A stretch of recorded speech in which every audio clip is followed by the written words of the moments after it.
All right, here we go. OverDrive, off and running. TSN 1050 on the TSN app, your home smart speaker, and up on TSN 4. Bryan Hayes, the O-Dog, Jeff O'Neill, Jamie Noodles McLennan. How we feeling? How's everyone doing?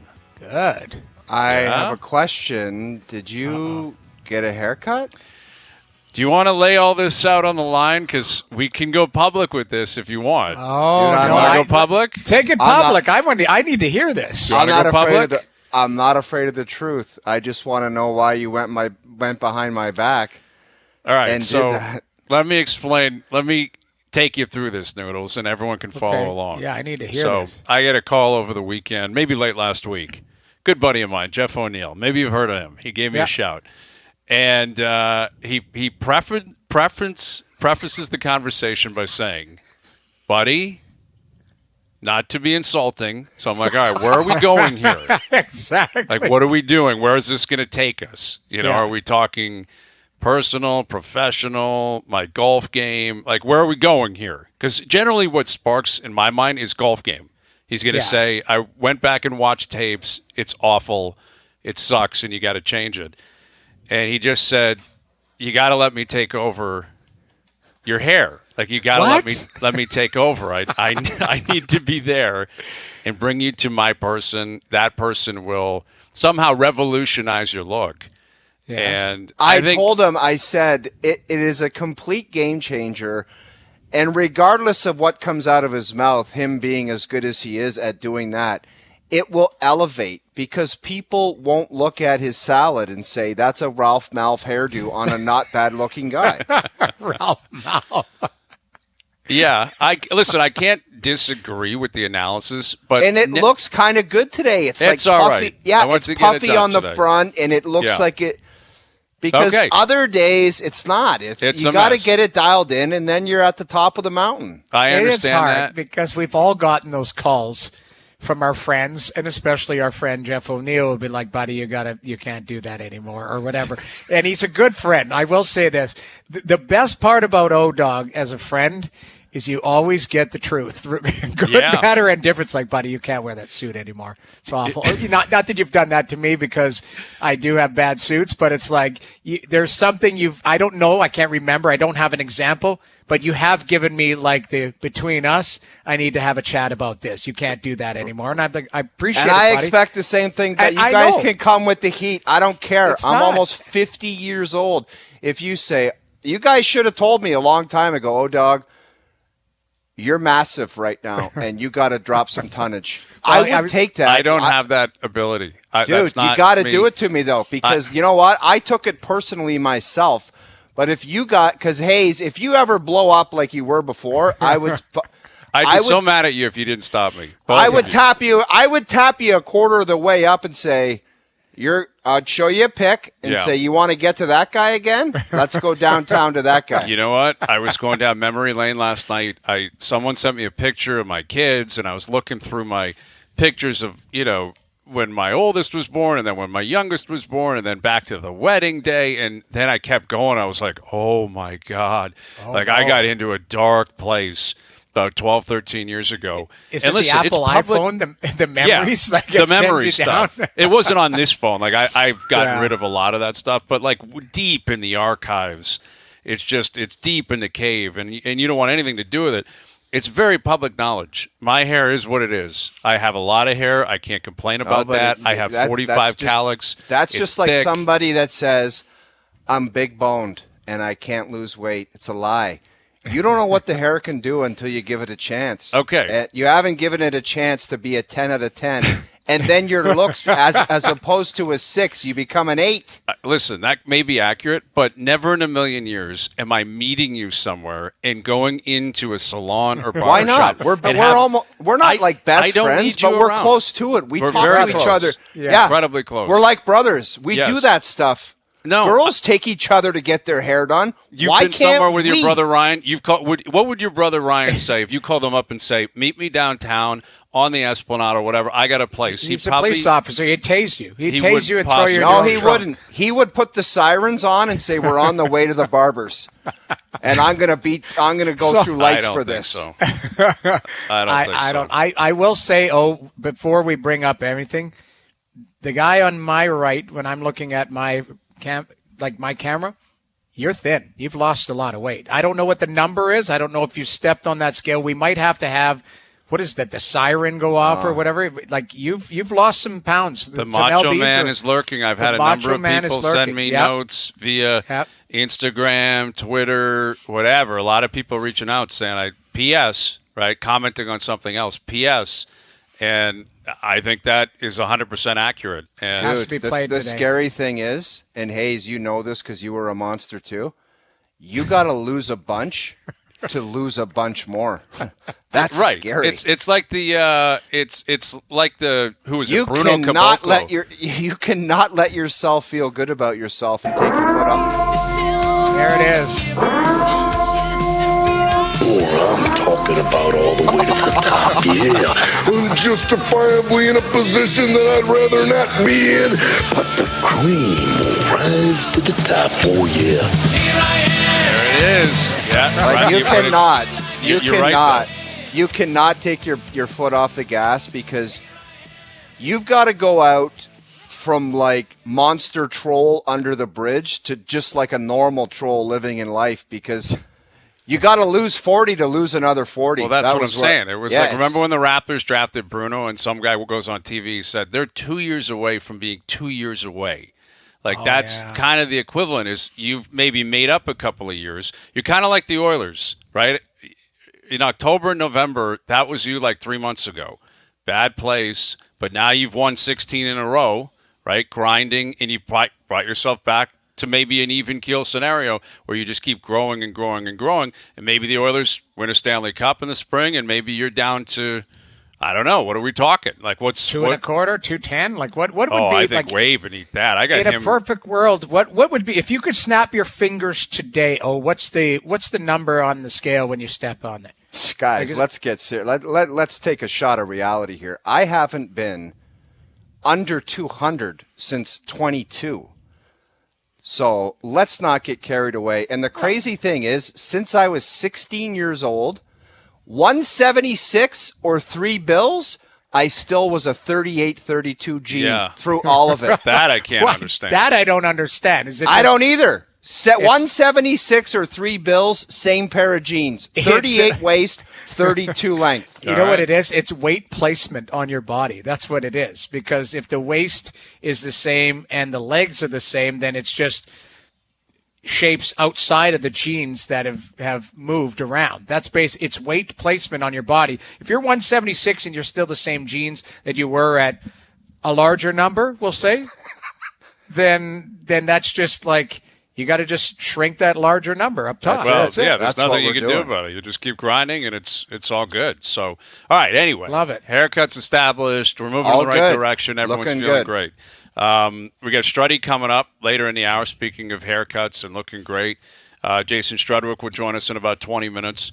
We'll get into the TSN top 25 at the All-Star break. Well, let me guess. Everyone west in the country hates our guts and thinks we're lunatics and – it's a mid-season poll. Who's playing the best? That's all we're trying to do here. Here's what I find interesting, because we'll get into it a little bit now before we get into some other stuff, including the Jays finally snapping out of it and doing something, although people are very conflicted on how they feel about that. You call that snapping out of it. Yeah, well, exactly. You look back on the chronological order of the offseason.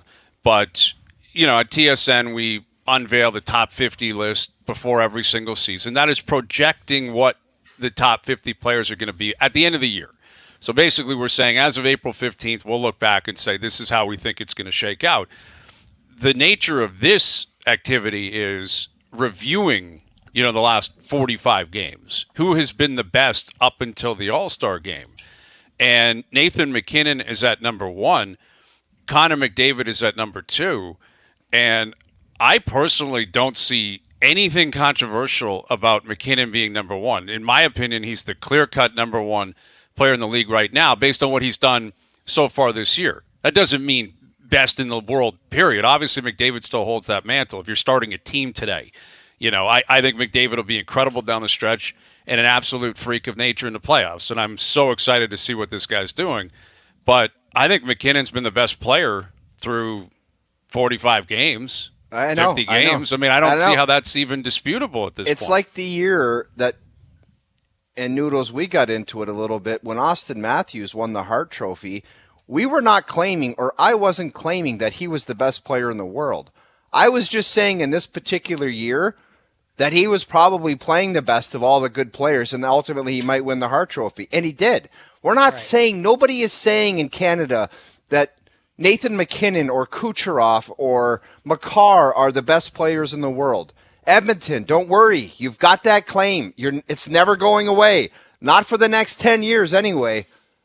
It's just, that's what's going on right now. I mean, and at the end of the year, it could change. He could go back to 1. Right. I think it's also subject to opinion. Like, this is what it is. We all voted on it or whatever, but it is like Nathan McKinnon's had an unbelievable first half of the season. Like, he deserves to be in that conversation. And it's not like he was ranked 29th and it's like come out of nowhere. This guy is literally a Stanley Cup winner. He has been an unbelievable player throughout his career, and he's had an unbelievable start to the season. So, like, you couple all that. Yes, McDavid, for me today, best player in the world, best player on the planet. Obviously, I everyone agrees. Argue there's no disputing that. But there's nothing no one's wrong, having that argument. There's nothing wrong with McKinnon having a better season to this point on paper. Like, that's what's happened, and he's been brilliant. And Colorado hasn't had a start where they got 2 wins or 4 wins in their first 18 games. Too. For me, personally, based on my list, I didn't have McDavid at 2. I think it's asinine to suggest that he was better than Kucherov in the first half of the season. Like, I get it that he's McDavid and everyone's so nervous to just face the reality. Based on his standards, his first 15 games, he was terrible. He was atrocious based on his standards. He has set the bar as the best player in the world. He was awful. He's been way better recently. The last 15 to 20 games, I think he's probably been the best or real close to it. He's been absolutely outstanding. But how was he better than Kucherov in the first half? Like, Kucherov was at 3. Explain to me how he had 18 more points on a worse team and never went through what McDavid and the Oilers went through the first 12 to 15 games. How was McDavid ahead of Kucherov? That's what I can't understand. It was almost like the voting, the subconscious took over and said, I'm not even going to think about putting McDavid down to 3. I can't do that. I can't do that. I'll be honest. I think I had... I'll go back because I didn't vote. I voted like the other day, but it's like I know I had McDavid. I think 1 or 2 because I still look at what they've been doing recently. But you're right. You make a good point. McKinnon, Kucherov have had better first halves if you have the standards that we're just talking about.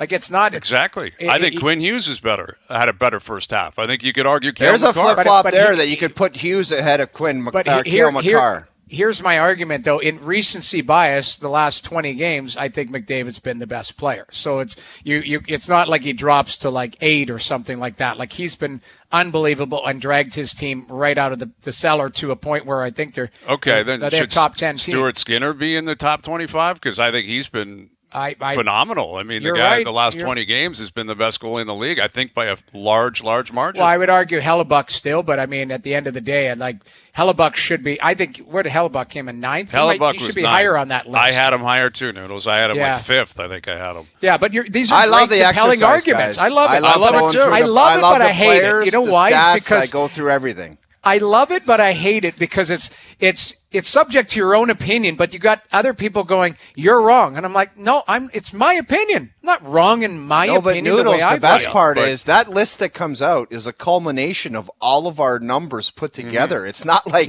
Steve Dryden or somebody at TSN put that list together. Dryden, I 100% bet you that he doctors the numbers to what he wants. I would bet money on it because I've seen this exercise before where you send the list in and you go, interesting that you have that guy at that place. And now all of a sudden you're arguing with him because of what he believes too. So don't let this quizmaster off the hook here as well because he's got his spin on it as well. Maybe that's true. I don't know. I mean, he writes it, and again, I believe they accumulated 10 total votes. McKinnon had 7 of the 10 first-place votes. McDavid had the other 3, which, again, is astonishing to me. Not shock. It's McDavid. He's been great.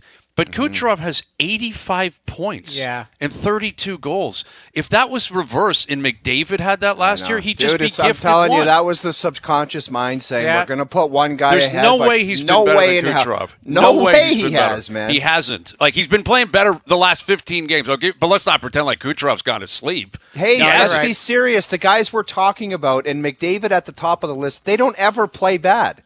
It's impossible for them to play poorly. But the idea of him being better than Kucherov, it's just not the case. Right. But all of our brains went into overdrive and said, we put one guy ahead of him. There's no way in hell we can do it again. I think that's what happened here. I'm telling you, I know that's what happened. Posting it publicly that McDavid, like, it was a shock to the system. And again, you got to explain the practice.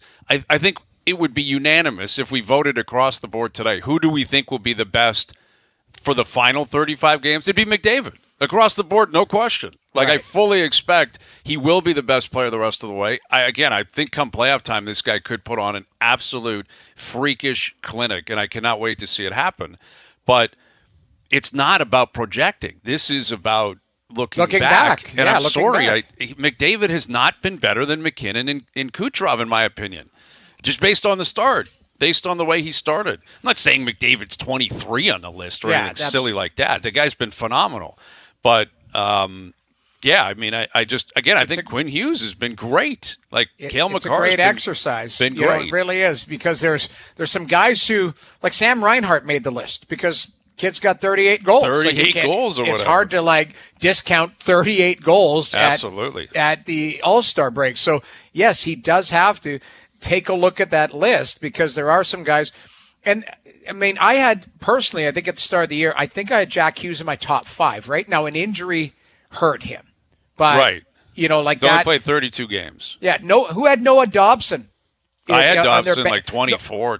Coming into the year, you mean? Yeah, of course. Nobody. Right. It's interesting to see where guys slid in, who's come out, because Are you surprised that Marner made the list? I am somewhat surprised. I did not have him in my top 25. I was surprised that he was in the top 25. And Kachuk, quite frankly, hasn't been. That's a slap in the great. face to the 10 people that polled. Name recognition.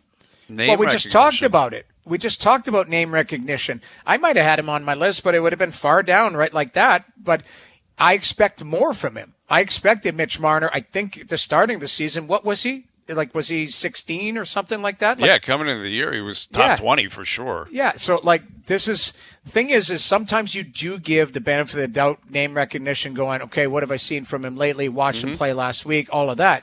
But there are some guys I love the list, but like I said, I get frustrated with it because I could sleep on this list and redo it again. It would be completely different. That's what I get frustrated with about myself, because my opinion will change and go, God, I slept on it. Didn't love that. Didn't love this. This guy needs to be here. What I like about this, the halfway, refiguring of the numbers based on what's happened, is you do have the potential for jockeying. We're coming into the year. You don't even look at it. It's just McDavid's one, then let's start the list. Know, where here it really is, I think, open for discussion and debate. Right. And as of now, TSN collectively has McKinnon at 1 based on what he's done up to this point. McDavid at 2. And again, there's 3 Leafs on there. Like, Willie's on there, but again, recency bias. Like, Willie 3 weeks ago might have been in the top 10. And he struggles. And now you're on the cusp stretch. of pulling him off the list right now. Like, there would be people that would be on the cusp of going, yeah, like he can make it, but he's a 28 type of thing, not 25. But that's where you get to start to get in your own head a little bit, because he has had an amazing season. He's had a great start to the year. You got to give him the love. Yeah, he deserves to be in the top through 47 games. William Nylander, 100%, deserves to be in there. But anyway, we'll see what Struddy says. I'm sure Struddy will come in and pretend as if, Zach Hyman should have been number 2 on the list. And I'll tell you what, Jason Strudwick, we got a note that confirmed he did play in the B League in Sweden. I swear to God, it was not the A League. Mm-hmm. It was Division 2. That's where he played. But he dominated, apparently. He must have been a dominating figure. Had to be. Just tee him up with that first thing. We were doing some trivia yesterday, and we wanted to know, when you were in Europe, did you play Division 1 or two and see if he comes clean. All right. He might hang up on you, though, too. Yeah, listen, we got to ease into it here. But Struddy's in a good mood. He should be. The Oilers are the hottest team in the NHL right now. Like, they're rocking out there. He's hit the All-Star break. Everything's all good. So Jason Strudwick coming up. Mike Johnson will join us. We'll get into some more NFL news from today. And the Jays with a deal. Justin Turner's on his way. Justin Turner, a guy that I think Blue Jay fans and baseball fans love, like his history, who he is, what he's done. He's a winner. But he's 39. He's a right-handed bat, predominantly a DH, basically a right-handed branded belt. Kind of feels like what they're trying to replace here. Steve Phillips will join us in an hour on the thought of Turner joining this team. If this is effectively it, like, how do we recap the offseason? It's obviously incredibly deflating. Like, when you consider we started with Ohtani and Soto and Dude, if you remember Justin Turner, Hayes, he won the World Series and he shouldn't have been on the field because he tested positive for COVID. That's right. Oh, that's right. And I remember, right. I remember watching that and saying, how long ago did they win the World Series? 4 years ago, maybe 5? Yeah, it would have been in 2020 bubble, I guess. Yeah. And I remember saying that. I'm like, that guy might just ride. He's an older dude. I'm like, he might just ride off into the sunset. And he stuck around with the Dodgers a couple years. Then he played for the Red Sox. Now he's a Jay. We got to get him on I the show. remember when that whole COVID thing, he was on the field and he was taking pictures with the Dodgers. And I'm like, that dude's not even supposed to be out there. Well, and I thought maybe he's just riding off into the sunset. I totally forgot that. But now you're bringing up the memory. He was in the lineup. Like, he was, I think he took an at bat and they pulled him out. They pulled him out like the third inning, and he went ballistic. And then, but they said, don't even out. think about going out on that field if they win. And they won, and there he was drinking booze and he came out with a mask on, but then took it off for pictures, didn't he? He might have. I don't remember that detail. But all I know is I've met him before. He's a big hockey guy. He's a big hockey fan. Yeah, he follows me on Twitter. I swear to God, I've messaged with him before. But he's like an awesome dude. I just didn't. When I saw that he had joined the Blue Jays, I'm like, God, I think he's got to be 40 years old. Yeah, he's 39. Yeah, he's there you 39. go. So Steve Phillips will join us in about an hour on that. This week we're giving away tickets, Leafs Blues, February 13th, and we're throwing in a $250 Vanilla Visa prepaid card. Vanilla Visa prepaid cards are available for purchase at Petro Canada. Today's player of the day for the Maple Leaf lineup is Mike Eastwood. Mike Eastwood is your player of the day. All right, Struddy's coming up. Mike Johnson's coming up. Phillips coming up. Confirm or deny coming up. OverDrive continues. TSN 1050N on TV. OverDrive continues. Brought to you by FanDuel, bringing you everything from the opening line to the final score. Our buddy Jason Strudwick will join us here in a moment. Raptors back in action on the road. It has not been good on the road lately. They're in Chicago tonight. The Bulls are actually starting to kind of figure it out. Crazy stuff in the NBA last night. You hear Anthony Edwards, after a win, call out the refs? Fine? He said, I'm going to take the fine, but we couldn't get any calls. Yeah. Let me play the clip here because this is wild. Like, we got it when Darko went off a couple of weeks ago. They had lost. The Timberwolves won last night. They won the ball game. A big game against Oklahoma City. Like, that's the battle of the top seeds in the NBA West. And this is what he had to say to the media afterwards and what live mics caught him saying during the celebration after the game. Contributions all around, a team effort. It was the battle amongst the best in the West. You guys take sole position of number one in the West. How did you get it done in this environment? I don't know. And I'm going to take the fine because the refs did not give us no calls tonight. We had to play through every bump, every grab. I don't know how we won tonight. Big shout out to my team. Big shout out to my coaches, for sure. I love that. I think it's so awesome. That guy, toes the line, but I got a lot of time for him because he talks the talk, but he walks it too. There was questions about him. He was drafted first overall, wasn't he? Yeah, he's a great player. Yeah, and there was some questions. They're like, is this guy going to bring it on a night? He's turned into a stud.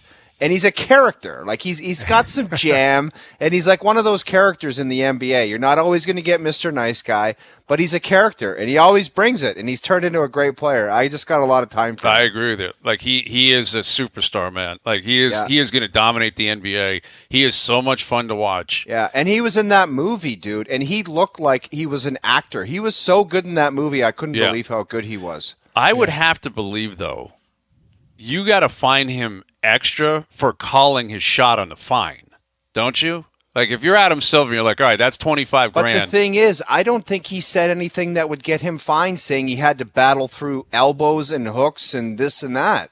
I guess you're right. Yeah, he didn't say anything damning towards the ref, where he just said, I don't know, we had to fight through a lot. I'll take the fine. But anyone that's he did indicate basically that we had the world going again. Like, how did you win tonight? I don't know. It was his way of saying the refs were trying to specifically did not criticize the refs, saying that was garbage or this was garbage. He said we had to fight through a lot. That's not fine-worthy.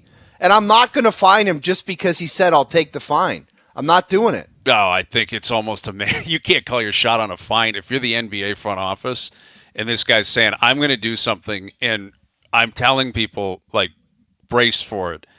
I think he's getting an extra fine for calling his shot on the fine. You think he's getting clipped? Crazy. Okay, but it's just he'll just appeal it and say, let's go through the tape. What did I say that's so offensive that you're going to fine me? The problem is that the clip we played, it doesn't translate well. But the clip on the court, because we had to beep it out, you can't hear it. But he says there when he's celebrating something like it's rigged or cheating refs. I think he said refs are cheating or something like that. You say that on the court and the mics pick that up. I'll clip him for that. You're in trouble. You're in big trouble. And then you call your shot afterwards and say, I'm going to take the fine. I'm sorry, you're getting fined. And I wonder what the fining was in the European D-League. Yeah, we need some clarity on this. We need some clarity on this. Like, what is it? The Krone? What is the Swedish? I can't remember. Cronin. I don't know. We got a note yesterday, and we have to verify it right now. It said, just to clarify, Jason Strudwick wasn't in the Division 1 in Europe. It was Division 2. All right, here he is, joining us on the Maple Toyota Hotline, our main man, Jason Strudwick. Struddy, do you want to confirm your history playing in Europe? Yeah, I mean, you just played the league you put in, right? I mean, some teams didn't want to win, so they didn't bring me in, and other teams did. So I got down into that second division of Swedish hockey, and I completely dominated. I mean, it was like, Pronger and his Hart Trophy year, right? But, Struddy, did you not have enough pride to say, if I'm going over there, I'm only playing in the A-League? No, I didn't. They paid. Buddy, I played a long time in NHL, and Brendan Shannon always give me a hard time that if there was a Hall of Fame for, the 6th or 7th defenseman, I would have been in it. I probably had, I'm not kidding you, I probably had 200 bag skates in my life. 200. I've been bag skated every way you can. Sober, hungover, tired, early morning, late in. Like, I've done it all. I've done every kind of bag skate. So when I went over there, I'm like, I want to go and I want to play, and I want to be the man again. And so that's why I went over there. It was great. It was a lot of fun. All right. There we go. I like it. It's on the record. That would have been during the lockout anyway, right? Like, it was tough to get jobs. That was over Hungary. There. That's when I went to Hungary. Hungary wasn't hard to get jobs. You just had to say yes, and then you were in. Yeah. I haven't heard much of the Hungarian Hockey League. It was quality back then, eh? Okay. I was my cousin Rob Niedermeyer, and he got hurt in practice. He's wearing a Jofa helmet, being a hero, right? Gets clipped in the eye. So he has to go to the doctor. I didn't know anything about it.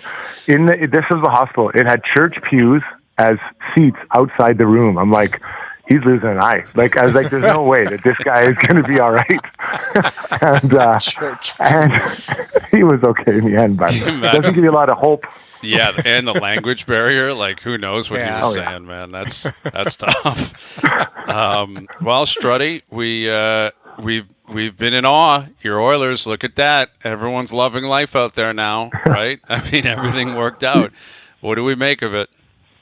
Well, it's an interesting time, and I think that, people are used to a certain way for McDavid and Leon and the Oilers to play, and they're just going to go out and just shoot the lights out and see what happens. You're going to put up 4, we'll put up 5, right? That was kind of their way of playing. Whether it was intentional or not, that's how they played. And I think that stretch at the beginning of the year really grabbed their attention. And not that they had an intention of not trying to play defense, but now they decided we'll win boring. We're happy to win 2-1, 3-1, whatever is 4-1 to an empty netter, and just get the W. And it seems like that's the pattern, because these games they're not super exciting other than winning. And I think that when you get down to becoming they hope to be a successful playoff team, whether that's getting the Stanley Cup or even, a little bit less than that, but you have to have that mentality. And they've adopted it. You know, the goaltending settled down. Skinner's playing at a really good level. The D is really making nice plays with the puck, but they're not making bad pinches. And then we got the forwards. They're really backtracking or back-checking, how we used to call it in the olden days. And all those things are just working really well. And it's not sexy hockey. You know, their power play that was, you know, clipping at such a high rate last year, I would say it's okay this year. You know, for them, it's, you know, obviously it's top 10, but it's not incredible. But their penalty kill is really up there, and the goaltending. So I think it's a good trade. You know, if you have to lose a little bit on your power play to, you know, be that solid in all those other parts of the game, I'm taking that trade all day long. Yeah, I mean, how can you argue against it? The results speak for themselves. They've won 16 in a row. Like you said, they barely give up 2 goals a night, and it's a predictable effort. It's a reliable defensive system where, for whatever reason, you know, they're not getting on the power play or goals aren't going in. They feel very comfortable winning games. And I guess the question is, like, what is the next test here for Edmonton, Struddy? Like, you know, we're having that conversation on a much smaller scale with Samsonov here in Toronto. It's like, how do you believe it? Like, do we really believe it? Is this really them? Yeah. Or is it going to fall off again? And, like, I think that's a worthy question with the Oilers. Like, are they going to do this through January, February, and start cheating again later in the year in the playoffs? Or, like, is it this is it? This is what we're getting the rest of the way? You know, I really believe that stretch at the beginning really got their attention. And not that they weren't ready, but I think that it got their attention going into the into the regular season. I think there was still maybe a little bit they were a little bit bruised from the playoffs and that loss to Vegas. They talked about doing changing their game, being more defensive. You know, they got here early for the captain skates and all that stuff. And I think that they were so hyped up, but they weren't they wanted to blow everybody out all the time. And their defense was not good. And when I say defense, that's the entire team. And the goaltender struggled. So then, we got a new coach, and whether I was right or wrong, it looks good now. And now they've said, we're going to play this way. We're going to play how we have to. And I call it a maturity to their game. When you look at Vegas, you'd be pretty hard-pressed to put an Instagram account together of all the amazing plays they made in the playoffs. You know, amazing plays, they're nice, but they generally they're not required to win a Stanley Cup. You have to do the right thing, shift in, shift out. And, you know, you talk to guys who won the Stanley Cup, and they're like, it's really hard because you have to play the right way, do the right thing, and play as a team every shift, every night for, 16 wins.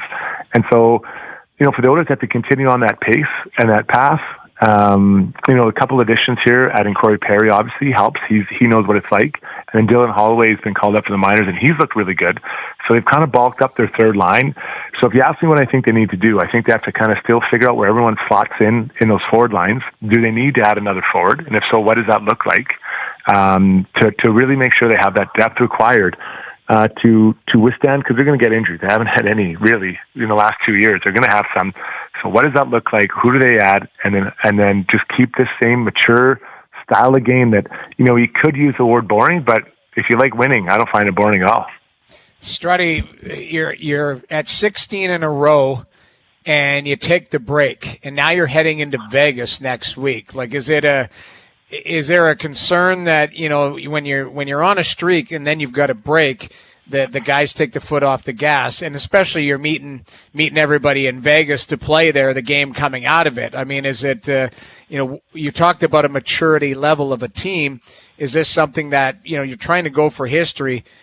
Could it derail them based on them playing Vegas, them having a long break, and maybe some guys, you know, enjoy themselves a little bit too much in the break and they come back and they're not firing on all cylinders? Well, I know it ruined you, myself, and O-Doc. We would have been in Vegas the whole time. Just book my room. I'm staying there for 8 days straight. Put it on the team. Put it on the team card. Exactly. I'm getting early to prepare. Looking for some hard 8s for 8 nights in a row, you know, throwing the bones around. You know what? I think the streak is a really neat thing, and I think it's cool.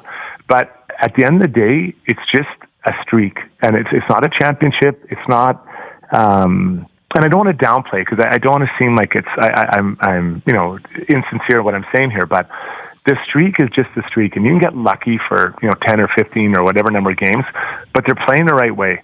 So even if they go into Vegas, and for Vegas it's their first game back too, and they play the right way and lose, I'm still like, it's okay. Like, you're still moving the right direction. You're playing the right way. Once you start cheating, or if it goes sideways, or let's say you even go in there and play a bad game and Vegas does 2 and Oilers win, you know, it's nice. Like, the streak is cool, But at some point, the streak's going to end, and then you got to just keep playing the same way you were before. So, like, I think the streak's great. It's fun to talk about it, and you're talking about historic teams here, but a streak doesn't ensure championship. And I think that this team, I think when you hear them speak, and whether it's McDavid or Leon or Nurse or Skinner, whoever it is, even Kris Knoblauch, the new coach, they just talk about doing the right thing. We're not really focusing on the streak, and it will be cool when they're 20 years removed from their career and talk about the heater they went on. But I hope that heater ends with the Stanley Cup, or that's what they hope. Strud, do you think Knoblauch, you just mentioned him, is going to throw himself? He's got to be in the Coach of the Year conversation. I think if Philly starts tailing off, Torts might kind of fall out of that talk. But you look at Rick Bowness, Rick Tocchet, and then Knoblauch, like, he's got to be mentioned in there. That turnaround has got to put him in that conversation. He's so understated. If you walked into a room and there was 5 NHL coaches, he's the last guy you think was an NHL coach. Just calm, and actually when you interview him or when he's interviewed, he actually answers the questions. He says exactly what he's thinking, which is, and I'm not saying that other coaches don't, but most are pretty cat and mouse about what they're doing, but he's just very honest. This is the way it is. This is what we're doing. And then sure enough, it shows up. So I think he's really been a nice fit for the Oilers. He's made subtle changes to the lines at times. He had Connor and Leon apart, and then the team was getting a little bit stale, let's say 10 days ago. So he puts them together and then gives Nuge a chance, and then Fogle up on top, and then Kane, and then you bring in Perry, and you bring in Holloway, and just keep kind of just building players up. And he's done a really good job, I think, of empowering everyone on the lineup to feel that they're a part of it. Whether it's the 3 sets of penalty killers, look at Vinny Darnay. I think this guy, a big defenseman, I think he's looking at a nice contract this offseason. So, yes, to answer your question, yes, I think he does. But, I think Tocchett's done an unreal job. And it's been, if they continue this pace for the whole year, which seems a little crazy when you look at some of their shooting percentages, but if they do, I'd have a hard time thinking he doesn't get it. Yeah, it feels that way. It sets up that way. The new coach, I know he got there last year, but basically clean slate. No one thought they'd be even a playoff team. Now they might win the division. Top team in the league. Rick Tocchett's definitely, I think, in the driver's seat. I will say Jim Montgomery needs more love, too, down in Boston. Totally Monty Dude. enjoys himself. Yep. Bergeron left. We don't have to get into it, but no one saw this coming. They keep rocking. He's doing a great job. Struddy, we unveiled here at TSN our top 25 players of the first half. Mm-hmm. So based on the way they actually played, like a review of how they played, not how we actually feel about them if we were starting the list, from scratch moving forward. And Nathan McKinnon was at 1. Connor McDavid was at 2. Kucherov 3, Matthews 4, Cale Makar 5. We all kind of had a different approach to it. What do you speak on behalf of Edmonton here, McDavid at 2. How do you feel about that? Well, I want to know how you feel about Marner at 23. Are you? I'm surprised you didn't take the day off work today.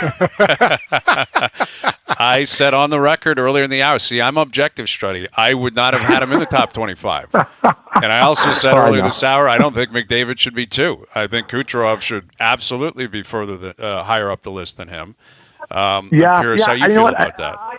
I'll say this. I think that Connor is at a point in his career he's not trying to pour the goals in. And I think the team's approach is such that they're not thinking about that. They're not worried about, plowing, just trying to outscore the team all the time. So I think he's worried about defending. He's been much more physical this year. So yeah, I think especially with Kucherov, I think, I was reading he's at a point that he's only 10 or 15 points off the pace of what McDavid did when he had that massive year. Mm-hmm. So I'd be fine. If you want to move him up there, I think that's fine. But I think Connor and Leon, the guys, I think they've won individual awards. I don't think they're really into it anymore. I don't think it really matters to them. So I think they can continue to just kind of play that way. I guess the only thing, if I had a criticism, other than the whole Marner thing, but I think, I believe there's only 2 goalies in the top. If I might be wrong. Yes, but, you're right. Yeah, Demko and Hellebuck. Yeah, and especially Noodles. I can't believe Noodles. It always advocates every shot's a bad play by the D-men. But everyone talks about it's the most important position. You have 2 of the top 25 players in there. I think that's an oversight. The two oversights again are the goalies and Mitch Marner. Well, the problem is, Struddy. And Marner's 24 for the record. I've said this to you before. 24. Is the people who do this list, they just look at the points and Right. then they go, okay, this guy's got a bunch of points, he's got to be up there. And then halfway through they're doing the list, they go, oh, you get some D-men in there. So they start moving D-men around. Right. And then the last thing is like, oh, we only have one goalie in there. Better add another guy in there. So I think these lists should actually be forwards, D, and goaltending instead, because you're right. Goaltending is the most important. And Hayes made a good point with the run that the Oilers are on. Maybe Stuart Skinner gets a little bit of love for some of the work that he's done, because I'll tell you, there was a lot of people that had written him off at the starting of this year. And, Jack Campbell's in the minors. I mean, it's been a struggle, but I think there should have been more goaltenders in there. And I would argue that Connor Hellebuyck should have been higher. I agree. I guess the question is who would be 3? Is it? I don't know. Well, is it people Swayman? in Boston, Is it Ingram? people in Boston are saying, how can everyone up there, and they're just giving it to us, Toronto Sports Network, Boston has a way better record, and there's nobody. I don't think only Pasta. Pasta. Yeah, Pasta. They're like, Marchand how does should be on this list. He should Marchand should be on the list. Absolutely, and they're griping about Coyle not being there and Swayman. Coyle might be a stretch. Yeah. Coyle's a stretch, but Swayman for sure. Yeah, I respect Nuno's opinion, but we also have to remember this is the same guy who advocated to have 3 goalies on the NHL roster. There would be nothing left at pregame meals if that was happening. We'd have to order twice as much ice cream for these characters. It's a great question. Okay, what is the Struddy. E-Bug doing with the popcorn and hot dogs? Go ahead. I just, at the starting of the conversation, we started this show where, and I don't know if you've ever had this, because O is a really honest, good friend. But to a point, I wouldn't say to a fault, but you'll get a phone call from O and he'll pull you aside and go, Noodles, like that suit was too loose on you or whatever. Like, I'm just doing this as a friend. Have you ever had a friend call you up and be like, Struddy, like, we need to talk about your hair? Like, has anybody ever, like, pulled you aside? Not as a joke. It's just pulled you aside. Made it a focal point and made it a focal point. Yeah, like said, Struddy, like, it's time. Yeah, I've had those intimate conversations, but then I take a look at them, and they're not exactly models either, So, who's a good-looking guy? Like, I always thought Brad Pitt was good-looking. If I looked like that, I'd probably feel pretty good about myself. But if he came up to me and said, Struddy, listen, great personality, you're a funny guy, your wife's lucky to have you, but it's time to shave your head, I might say, no problem. But when Noodles comes over, Noodles, the guy that can ride the bike without sweating for an hour, which is incredible. McCamel. It doesn't mean as much. It doesn't mean as much as coming from the pitter. It really is such a guys being guys thing where it's genuine help, and the guy's like, "Well, look at you slob." It's the first reaction. Any help? It's like I'm gonna eyeball you up and down. Yeah. Look at you. Look at this. Yeah. It's so true. It happens. But thanks. Are you guys trying to tell me something? No. We're not wired that way. We're very self-aware over here, Struddy. We know how it operates. All right, buddy. Well, I don't know how you're going to live without the Oilers, playing and winning every night. I guess you got to wait until Tuesday, right? Although your boys are going to be here, like McDavid will be in town, and we might need Might need an update on the knitting. How's the scarf coming, or the hat, or whatever? How's it been going? My mom saw the scarf. I got up to about 18 inches, pretty big. And she looked at it, she's like, this is terrible, and unwound the whole thing. So I'm starting over again, back to kind of 4 inches, kind of like O-Dog's vertical. All right, Struddy, we'll leave it there. We'll let you get back to the knitting. Thank you for this, buddy. We'll do it again soon. There's Jason Strudwick. He loved that one on the way out. He loves his own jokes on the way out. That was a good line, though. I'm glad he said vertical. Me too. I thought there was something else. I was concerned we were going to be on the mute button there. Yes. Jason Strudwick joining us here on the Maple Toyota Hotline. Check out Maple Toyota's huge truck and SUV lineup, including Tundra, 4Runner, Highlander, and Grand Highlander in stock and ready to deliver. Visit mapletoyota.com. All right, Mike Johnson coming up. Steve Phillips on Justin Turner coming to town. Chase Daniel later in the afternoon as well. NFL quarterback, NFL Network analyst.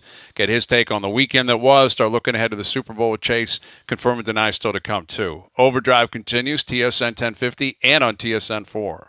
All right, don't forget Overdrive kicking off the NHL All-Star Weekend with a live broadcast this Thursday at Boston Pizza down on Front. And we want you to be in the audience. Text the keyword Overdrive in your name to 105050 and tell us your favorite Overdrive moment for your chance to win 2 VIP seats to watch the show live. We will randomly select 10 winners on Wednesday to be a part of this exclusive VIP event brought to you by FanDuel. Contest rules available at tsn1050.ca. My understanding is we've had hundreds and hundreds of people already texting in. So jump in line, get in there. We're going to pick Fill the tomorrow. place, load it up. Let's have a like a studio audience. We're going to have a lot of fun down there. It's going to be awesome on Thursday. And the All-Star Week, there's still games going on. It was wild. Like Ottawa, what a comeback last night. Man, yeah, it looked ugly for the first. It was first really period. ugly in the first period. Really ugly. And a cool story, Claude Giroux ending it in overtime. We'll get to that with Johnny in the next hour.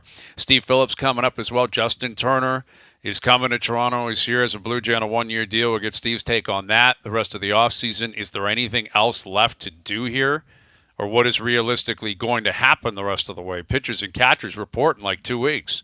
So Steve's coming up as well in the next hour. Overdrive continues, TSN 1050 and on the TSN app.